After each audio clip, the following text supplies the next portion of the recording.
जय श्री गोरख। शिव गोरख मंदिर समिति में आपका स्वागत है।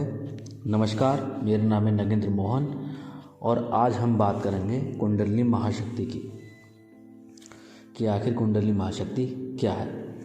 देखिए, कुंडलिनी महाशक्ति एक पारंपरिक हिंदू और यौगिक अवधारणा है जो शरीर में एक आध्यात्मिक ऊर्जा को दर्शाती है। यह ऊर्जा सुषुम्ना नाड़ी में स्थित होती है जो शरीर के केंद्र में स्थित होती है और जब यह जागृत होती है तो यह व्यक्ति को विशेष तौर पर आध्यात्मिक ज्ञान, शक्ति और स्वयं के बारे में गहरी समझ प्रदान करती है। कुंडलिनी महाशक्ति को अक्सर एक सर्प के रूप में दर्शाया जाता है जो 3 और एक आधा कुंडल 3.5 कुंडली लिए हुए मूलाधार चक्र में स्थित होती है। जब ये जागृत होती है तो यह शरीर के विभिन्न चक्रों से होकर गुजरती है और लास्ट में सहस्त्रार चक्र तक पहुंचती है, जहां यह व्यक्ति को उत्तम आध्यात्मिक ज्ञान का अनुभव प्रदान कराती है। कुंडलिनी महाशक्ति के जागरण के विभिन्न योग, प्रथाओं और तकनीकों का उपयोग किया जाता है, जैसे कि प्राणायाम, ध्यान, मंत्र जप इत्यादि। यह प्रक्रिया व्यक्ति को अपने अंदर की शक्ति और संभावनाओं को समझने में मदद करती है और उन्हें आध्यात्मिक जीवन में आगे बढ़ने में सहायता प्रदान करती है। कुंडलिनी जागरण एक जटिल और व्यक्तिगत प्रक्रिया है जिसमें कई कारक शामिल होते हैं। यह कुछ तरीके अलग प्रकार के होते हैं जिनके उपयोग से कुंडलिनी महाशक्ति जागृत होती है। पहला तरीका इसमें प्राणायाम का होता है। विभिन्न प्राणायाम तकनीक अर्थात कोई एक ऐसी क्रिया जो सबसे अलग हो, जैसे कपालभाति, भस्त्रिका और सूर्यभेदी प्राणायाम, चंद्रभेदी प्राणायाम कुंडलिनी ऊर्जा को जागृत करने में मदद करती है, साधक को सहायता प्रदान करती है। दूसरे नंबर पर आता है ध्यान।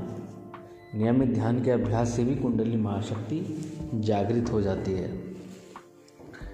तीसरे नंबर पर है आसन।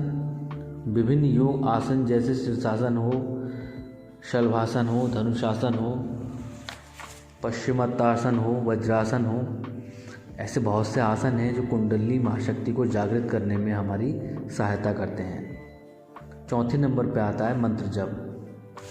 विशेष मंत्रों का जप करने जैसे गायत्री मंत्र, गुरु मंत्र और सबसे पहले सबसे उत्तम ओम का मानसिक जाप और ओम का जाप कुंडलिनी की ऊर्जा को जागृत करने में सहायता करता है।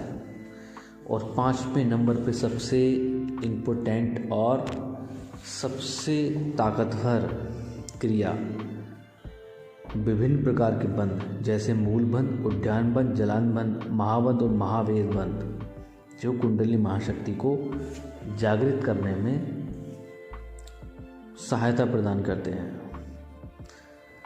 नियमित साधना और आध्यात्मिक अभ्यास से कुंडलिनी ऊर्जा को जागृत करने में सहायता मिलती है। गुरु की शिक्षा के आधार पर भी कुंडलिनी महाशक्ति को जागृत किया जा सकता है। परम मार्गदर्शन से कुंडलिनी ऊर्जा को जागृत करने में सहायता मिलती है और साधक का स्वयं का अनुशासन, बिना अनुशासन के कुंडलिनी महाशक्ति जागृत नहीं हो सकती। स्वयं अनुशासन और आत्मनियंत्रण कुंडलिनी ऊर्जा को जागृत करने में सहायक होता है। साथ में साधक को शारीरिक और मानसिक तैयारी भी रखनी होगी। शुद्ध आहार। एक शुद्ध आहार कुंडलिनी महाशक्ति को जागृत करने में सहायता देता है। शुद्ध आहार का मतलब है कोई भी ऐसा आहार न लिया जाए जिससे हमारा तमोगुण अधिक मात्रा में बढ़ जाए। नियमित व्यायाम, शारीरिक व्यायाम करना और मानसिक शांति सबसे इम्पोर्टेंट।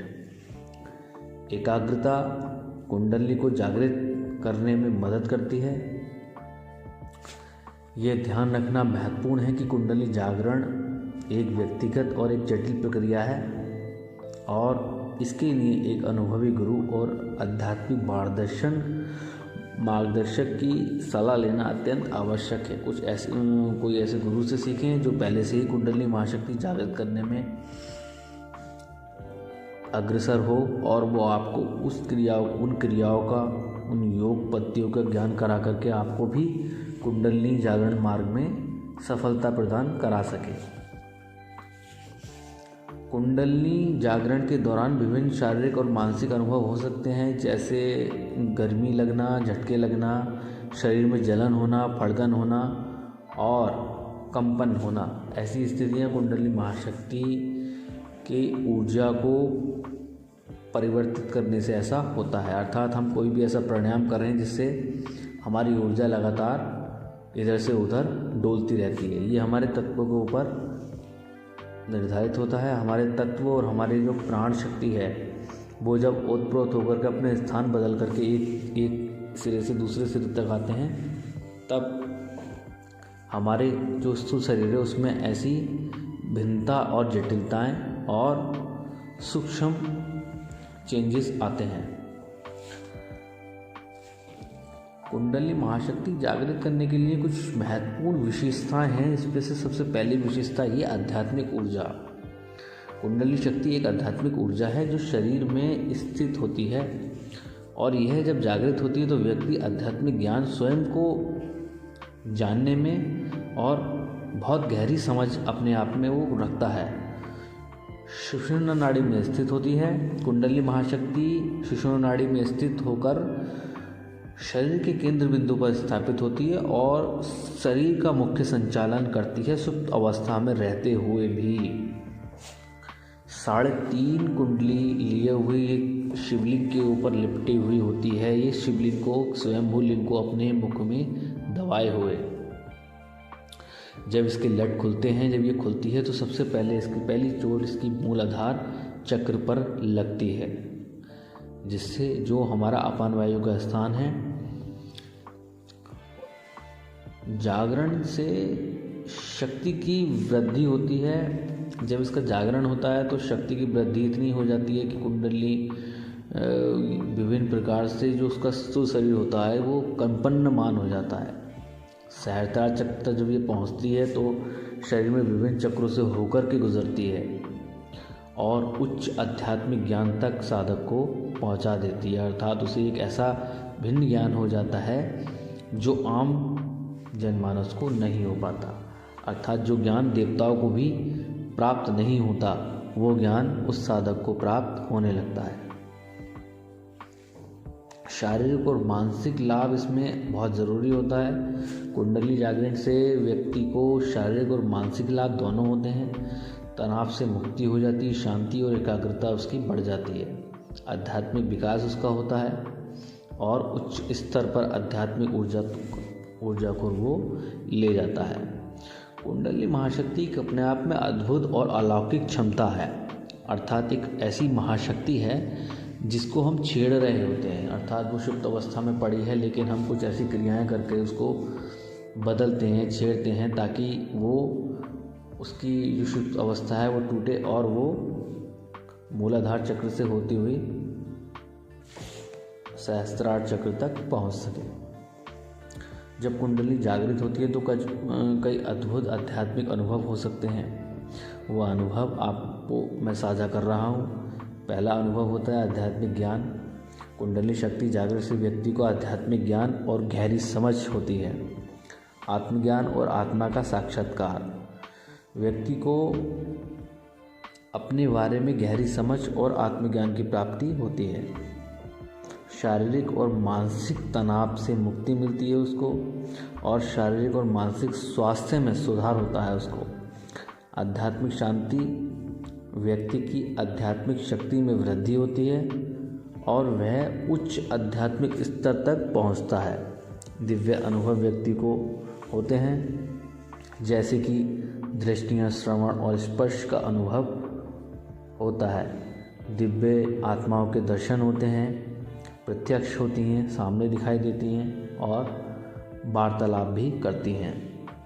सहस्त्रार चक्र की सक्रियता अगर देखें तो कुंडली महाशक्ति के जागरण से सहस्त्रार चक्र सक्रिय होता है, जो उच्चतम आध्यात्मिक ज्ञान और अनुभव का केंद्र है।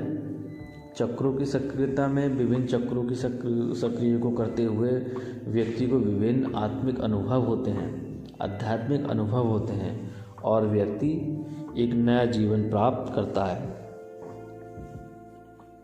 इसके अलावा कुछ लोगों को बहुत से अनुभव अलग अलग प्रकार के होते हैं।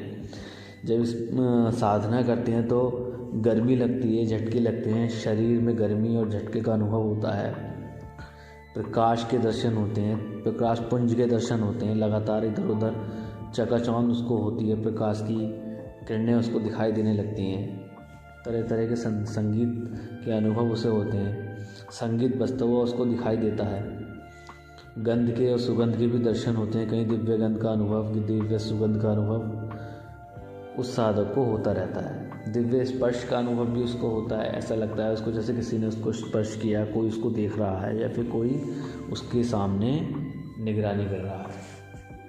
यह ध्यान रखना महत्वपूर्ण होगा कि कुंडली महाशक्ति के जागरण के अनुभव को व्यक्तिगत हो सकते हैं, अलग अलग प्रकार से लोगों को अलग अलग अनुभव हो सकते हैं।